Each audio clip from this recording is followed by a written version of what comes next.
Tere õhtust ka minu poolt.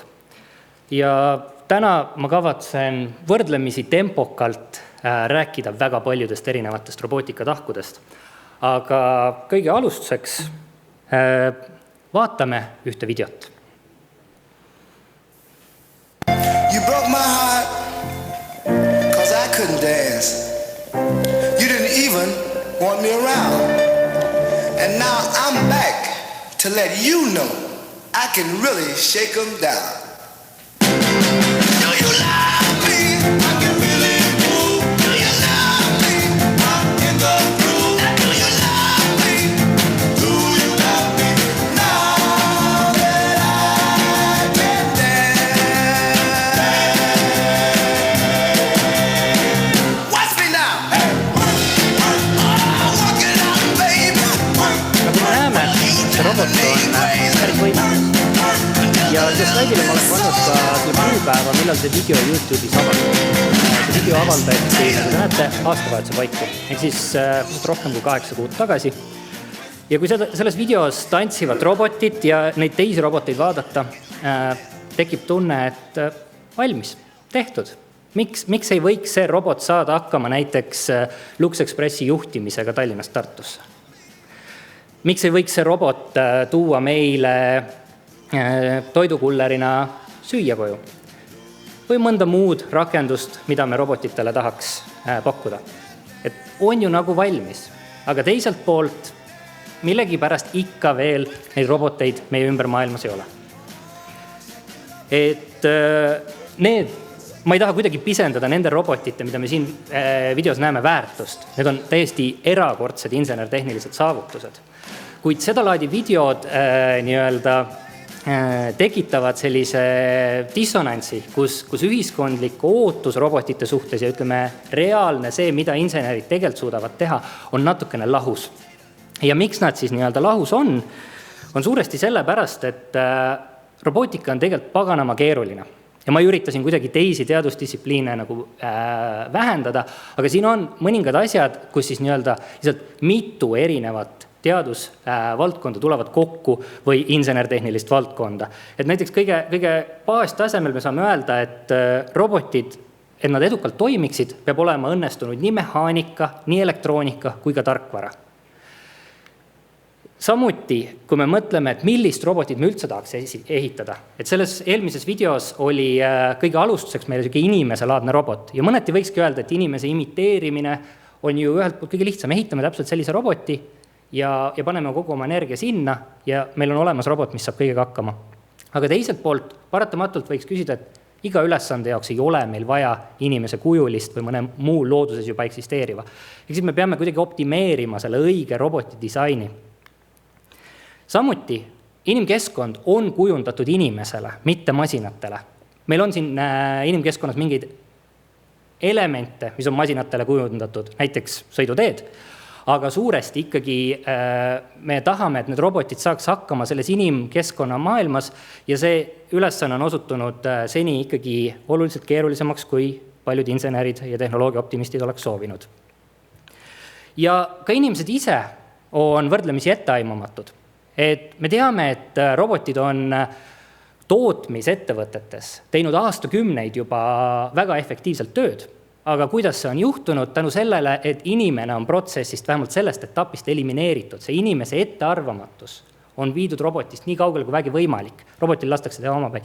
Aga kui me räägime sellest, et robotid võiks olla meie ümber, aidata meid igapäevastes toimetustes, siis peavad need robotid hakkama saama ka selle inimliku ettearvamatusega, millega me võib-olla teinekord isegi inimestena ei saa väga hästi hakkama. Ja kõigis nendes aspektides on tihtipeale nähtud, et kui robot veel lõpuni hakkama ei saa, siis kompenseerime seda kuidagi inimesega. Aga see tegelikult loob veel ühe keerukuse sisse, sest et me peame hakkama mõtlema, kuidas inimene ja masin omavahel suhestuvad. Ja kõige lõpuks vahet ei ole, millise punkti me valime, kogu see robotlahendus kukub meil kokku täpselt nii, nagu me teame, et kui ketis on nõrk lüli, siis just see nõrk lüli on meie süsteemi haavatavus. Nüüd siit edasi tulles me võime vaadata, et mis siis peab juhtuma selleks, et meil oleks edukas robot kusagil olemas. Ja nagu kõigi teiste igapäevarakendustega, mis tulevad teadusest, me saame selle etapi võtta niimoodi 3 põhifaasiks, et meil on siin alusuuringud, meil on olemas tehnoloogiaarendus ja meil on siis ka igapäevane kasutus ja testimine. Ja mul on nagu ääretult hea meel, et TÜTi teadlased tegelevad kõigi nende 3 aspektiga. Ja põhimõtteliselt järgnevalt ma toon teile lihtsalt mõningaid näiteid, kuidas TÜTi teadlased sellesse protsessi panustavad. Ja alustaks siis nendest alusuuringutest, ehk siis mis robootikamaailmas on tihtipeale algoritmi arendus. Ja üks fundamentaalselt olulisi algoritme iga roboti toimimiseks on niinimetatud teekonna planeerimine või raja planeerimine või liigutusplaneerimine, kuidas keegi seda nimetab. Ja see võib tähendada nii seda, kuidas robot liigub ruumis, näiteks Tartust Tallinnasse, või see võib tähendada ka seda, et kui meil on robotkäsi, robotjalg, kuidas iga see liigend sellel robotil peab liikuma. Ja see tuleb matemaatiliselt kõigepealt välja arvutada, et robot saaks teha seda, mida ta teeb. Ehk siis me saame öelda, et iga autonoomne robot, mis mingil määral tegutseb iseseisvalt, vajab oma liigutamiseks sellist algoritmi. Ja Tehnoloogia Instituudis ennekõike kaasprofessor Arun Singi juhtimisel just seda laadi algoritmidega tegeletakse. Siin on üks video, mis näitab isejuhtiva tehnoloogia lahendust, kus siis antud juhul üritab üks agent, näiteks võime kujutada ette buss kiirteel, hoida kogu aeg stabiilset kiirust ja vältides kokkupõrkeid. Et kes detailsemalt seda videot jälgib, võib näha, et tegelikult see sõiduk võtab päris riskantseid ebamugavaid manöövreid. Ehk siis, et matemaatiliselt ilus lahendus ei pruugi tingimata olla inimlikult ilus lahendus. Aga maanteedelt näiteks siseruumidesse tulles, kui me räägime robotitest, mis võiksid ringi liikuda haiglakoridorides või laoruumides või miks mitte ka meie kodudes, siis me juba loome keskkonna, kus on tõenäoliselt rohkem kui üks robot. Ja sellisel juhul me peaksime koordineerima nende robotite liikumist ka omavahel, mitte ainult näiteks vältimaks toole või seinu ja mahtuvaks uksest läbi. Et siin need videod, mis iseloomustavad, näitavad, et kuidas võiks üks parvroboteid, mis siis nii-öelda liiguvad üksteisele vastastikku, mingist kitsast avausest läbi minna, nii et nad mitte millegagi kokku ei põrkaks. Järgmiseks toon jälle sellest samast algoritmi arendusest liigutuse planeerimise valdkonnast näite nii-öelda millegi jälitamisest või järgimisest. Et mida me siin videodes näeme, on see, et meil on üks punane objekt, mida jälgib antud juhul siis lendav droon ja selle drooni ülesanne on igal juhul säilitada silmside selle objektiga, mida ta jälitab. Ja säilitada see silmside, jälitada seda objekti niimoodi, et ta samal ajal siis ei kaota arusaamist selle osas, mis toimub tema ümber. Et ega ta kuhugi sisse ei sõida. Kui me mõtleme, kus see võiks kasulik olla, siis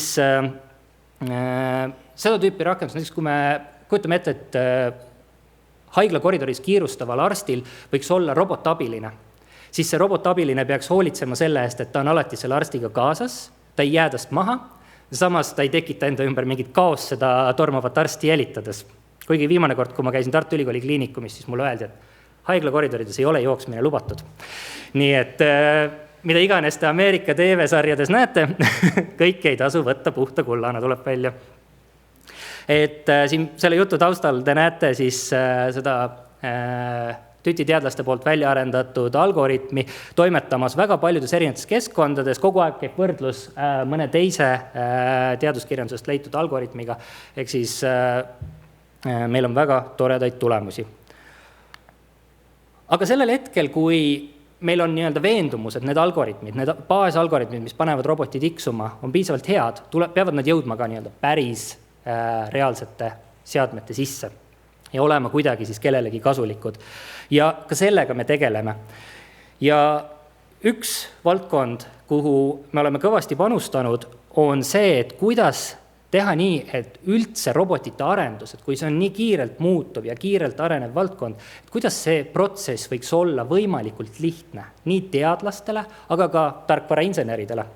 Ja siin me oleme pakkunud välja päris mitu tööriista, ja mille kohta te hetkel videot näete, on see, kuidas tegelikult ei tohiks mitte kuidagi roboti enda jaoks olla vahet, kas robot sai korraldusi näiteks selle läbi, et inimene andis verbaalselt midagi mõista või inimene näitas kuidagi kätega midagi või inimene haaras hoopis telekamängu puldi ja kontrollib robotit. See ei tohiks olla roboti jaoks, seal ei tohiks olla vahet. Äärmisel juhul ainult mingi prioriteetide küsimus, et milline asi on olulisem. Aga praeguses hetkes enamus roboteid sõltub tihtipeale sellest, et kuidas on see sisend. Ja selle tõttu üks asi, mis me oleme välja pakkunud, on moodus, kuidas lahti sidestada see, kuidas me robotiga suhtleme ja kuidas on loodud roboti baastarkvara. Ja sellisest lähteülesandest lähtuvalt me tegelikult pooljuhuslikult tegime midagi veel võimsamat, me tegime midagi sellist, millega saab üldiselt anda roboti tegevusele tähenduse. Nii et kui vasakpoolne video näitab teile, kuidas eri inimesed üritavad sama robotiga suhelda, siis parempoolne video näitab, kuidas täpselt sama tehnoloogiat, mis me oleme välja arendanud kasutades, me saame lihtsalt anda robotile erinevaid ülesandeid, sõltumata siis sellest, kuidas need ülesanded antud. Ja teine aspekt, mida me jõudsalt arendame, on see, et kuidas tagada see, et need robotid lõpuks oleksid töö- ja veakindlad. Sest et mitte keegi meist ei taha, et mingi seade kuidagi ei tee seda, mida me talt ootame. Kui meie, ma ei tea, nutitelefon ei lülitu sisse või me ei saa e-maili saata, siis see tekitab kerget frustratsiooni. Ja kui me paneksime oma kodudesse roboteid, mis mingitel hetkedel käituvad veidralt või jäävad mingitesse veidratesse kohtadesse lõksu, siis me inimestena ei ole rahul. Me ei vaja masinaid, mis ei saa vigadega hakkama. Ja see video, mis praegu mängib, näitab, kuidas ühele robotile, mille ülesanne on inspekteerida tundmatut ala. Nii-öelda järjepanu tekitatakse uusi rikkeid, lülitatakse tema sensoreid välja. Ja see robot saab ikka hakkama, ta leiab mõne järgmise sensori, mis tal on, et siis selle abil jätkata oma ülesannet. Ja ühelt poolt võiks jälle öelda, et see on mingi tootearendaja ülesanne, aga meie eesmärk on olnud luua selline baasplatvorm, et kui mul on vaja näiteks Eesti iduettevõttena luua uus robot, siis ma selliste aspektide peale ei pea enam üldse mõtlema. See on minu eest ära lahendatud probleem ja kui mina loon tarkvara roboti jaoks, siis ma ei pea tegelema nende muredega, sest et need on universaalsed, need on kõikidel robotitel universaalsed probleemid. Ja lõpetuseks siis ka mõned näited sellisest igapäevast innovatsioonist ja sellest, et kui need robotid jõuavad inimeste keskele, et mida siis on vaja uurida. Et üks meie viimase aja projekte koostöös ettevõtetega on olnud teenindusrobot Janu, kes siis tegeleb jookide serveerimisega inimtarbijatele. Ja nagu te aimate, siis siin on tegelikult juba kõik need aspektid, millest ma täna olen rääkinud, kaetud. Et siin on olemas robot, mis liigutab, ehk siis siin on liigutusplaneerimise algoritmid. Siin on see kõik pandud kuidagi terviklikult kokku ja sellised robotid on juba mõnes kohas nii-öelda demokeskustes väljas. Hetkel on vist üks ka Dubais World Expol, et võib ilmselt eeldada analoogseid lahendusi maailmas veel ja veel. Siis teine oluline koostöö Eesti ettevõtetega on Eesti ettevõtte Milrem Robotics, kes tegeleb väga laial skaalal maismaasõidukite arendamisega kõikvõimalikesse keerulistesse keskkondadesse. Antud video näitab siis maastikupõlengute kustutamise stsenaariumi, kus siis meie teadlased on panustanud sellega, et kuidas siis näiteks leida üles ka inimesed väga raske nähtavusega olukorras, kus kaamera enam ei pruugi anda meile soovitud tulemust. Ja veel ühe näitena tahaksin näidata nii-öelda 100% meie tudengite ja teadlaste käsitööna valminud robotit, mille peamine eesmärk on edendada robootikaõpet ja ka teadus-arendustegevus sellega, et kui meil on olemas robotid, mille peal saab õppida robootikat. Ja kui meil on olemas madala hinnaga roboteid, mida saab kasutada kerge vaevaga teadus-arendustegevuses, et testida näiteks robootika algoritme, siis see kiirendab kogu protsessi ja meie robotit on üle maailma väga soojalt vastu võetud ja siin näete lihtsalt mõningaid klippe, mis on ilmunud ERR-is, ETV-s. Ja lõpetuseks ma räägin paar sõnaga nendest inimuuringutest, mida me teeme, et mida me siis peame üldse näiteks inimfaktoritest nagu teada saama, kui me robotitega tegeleme. Et näiteks, kuidas inimene reageerib, kui tema võtab peale hoopis robot-takso, isejuhtiv sõiduk, mitte juhiga takso. Või siis see, et kuidas me üldse mõistame, mida isejuhtiv sõiduk liikluses teeb. Vahet ei ole, oleme me siis autojuhid, jalgratturid või jalakäijad. Kui meil on masinad meie keskkonnas, töökeskkonnas, kodukeskkonnas, siis kuidagi peab inimene neist aru saama. Ja sellele küsimusele, kuidas inimene neist aru saab, me vastust otsime. Samuti otsime vastust sellele küsimusele, et kui inimene peab robotit juhtima, kuidas ta saaks seda teha nii, et tal ei teki väga tugevat vaimset ülekoormust. Ja kui ta juhib seda robotit, kuidas tagada see, et inimene pöörab tähelepanu õigetele asjadele, nii roboti enda juures kui ka roboti ümber. Ja samuti koostöös Tartu Ülikooli lastekliinikumiga me uurime seda, et kas robotist võiks olla kasu laste suhtlusoskuse arendamisel. Ja minu kõige viimane slaid on tegelikult mingi läbilõige nendest inimestest, kes kõigisse nendesse tegevustesse panustavad. Et mul oli väga hea meel seda slaidi kokku panna, sest et tore oli näha nii palju inimesi, kes robootikaga tehnoloogia instituudis tegutsevad. Ja siin ei ole kindlasti mitte kõik, sest et mul ei ole lihtsalt kõigi tudengite ja eelnevate tudengite fotosid. Nii et, ja. Aga minu poolt sellega ma lõpetan. Aitäh!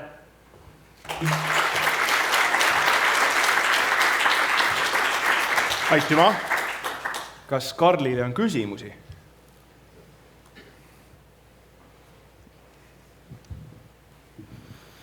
Väga hea ettekanne ja mulle tuleb meelde üks seik, aasta oli 2006. Tütimaja oli püsti, mul oli kabinet ja ma kutsusin sinna kabinetti 2 vanemteadurit. Alvo Aablo ja Maarja Kruusmaa. Ja küsisin nende käest, et kas me suudaksime siiski Eesti Vabariigis teha midagi erilist.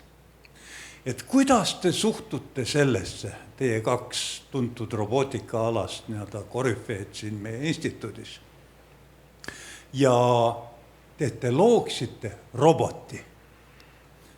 Roboti, mis saaks minna Tartu Ülikooli rektoriga või rektoripaariga Vabariigi presidendi vastuvõtule. Ja siis see robot suhtleb täiesti vabalt, tunneb ära presidendipaari, soovib nendele õnne vabariigi aastapäeva puhul ja üleüldse käitub normaalselt. Et kas selline asi oleks võimalik Tartu Ülikooli tehnoloogia instituudis teha?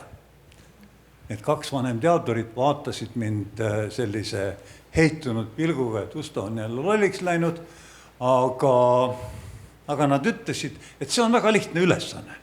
Et neid humanoid roboteid on anna mulle raha, ma ostame need kohe ära. Ja mina küsin, et palju see siis maksab. See projekt maksab 5 miljonit Eesti krooni. 5 miljonit Eesti krooni praegusel ajal pole ju üldse suur raha. Võib-olla siis oli ta natuke suurem. Ja siis ma ütlesin, siis me peame hakkama seda raha taotlema. Kui kaugel see ülesanne, mis tüti direktor siis oli, see nüüd lahendamisest on? Aitäh selle küsimuse eest. See küsimus tegelikult illustreerib väga hästi seda sama ootuste ebakõla, mida mina robootikateadlasena tunnetan ühiskonnas tervikuna. Ehk siis tihtipeale küsitakse mult, et kui kaugel me oleme mingist inimlikust masinast. Aga tegelikult, kui me mõtleme, siis me loome neid masinaid selle eesmärgiga, et teha midagi ebainimlikku, midagi, mis on inimesest parem, võimekam või lihtsalt lubab meil puhata. Ehk siis seda tüüpi ülesande püstitus, ma arvan, et on paljudele robotiteadlastele ka ebamugav, sest et see on nagu selline showmanship. Et sellise roboti võib ju valmis teha ja kindlasti on seal väga palju siuksi tehnoloogilisi asju, mis annavad nagu väärtust. Aga tegelikult me ei soovi selliseid roboteid teha. Aga kui mõtled direktori positsioonist lähtuvalt, siis on võimalus raha saada. Sa kujuta ette, sa paned mingisuguse masina presidendiga suhtlema. See oleks ju suurepärane. Muide, Arnold Rüütel oli siis president, nii et see väga raske ei oleks, aga ikkagi. Lihtsamast alustada. Jah, ütleme niimoodi, et ma ei oska hinnata, kui suur on see raha saamise kasutegur. Ma tean, et maailmas on erinevaid seda tüüpi roboteid pandud poliitikutega rääkima. Ja minu teada ka meie praegune president Kersti Kaljulaid on suhelnud selle Sofiaga, kes on niisugune hästi inimese sarnane robot ja väljendanud õõvastust, mida ta seal tundis. Et kõige sellega tegeletakse ja ma ei mäletagi, kes täna oli, et tänastest ettekandjatest, kes ütles, et võib-olla kõigega ei peagi Tehnoloogia Instituudis tegelema. Et me peame ikkagi valima neid asju, millega me tegeleda tahame, aga kindlasti, kui selleks oleks mingi vajadus, minus on olemas veendumus, et meie teadlased, meie insenerid ja meie üliõpilased saaksid selle ülesandega hakkama. Aitüma!